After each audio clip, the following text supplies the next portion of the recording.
हर हर महादेव दोस्तों, बहुत ही बवाल और धमाल मचाने वाला मूवी आ रहा है। उसी के बारे में बताने वाले हैं। मूवी के नाम होने वाला है ससुराल का दीवाना। जी हाँ मेरे दोस्तों, बहुत ही बवाल और धमाल मचा कर रख देने वाला ये मूवी है। जो भी इस वीडियो को फुल देखेगा और सब्सक्राइब करके वीडियो को लाइक करेगा, उसका महादेव मनोकामना को पूर्ण करेंगे। चलिए वीडियो में आगे बढ़ते हैं, जो कि मूवी के नाम है ससुराल का दीवाना। कैसे ससुराल का दीवाना बना लेती है बहू, देखिएगा।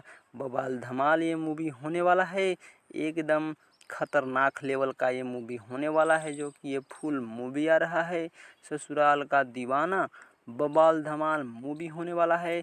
तो अगर इस मूवी को देखना आप चाहते हैं तो ये आ रहा है 15 जून के सुबह 6:30 बजे फुल मूवी बवाल धमाल मूवी होने वाला है, जो कि B4U भोजपुरी के यूट्यूब चैनल पर आने वाला है।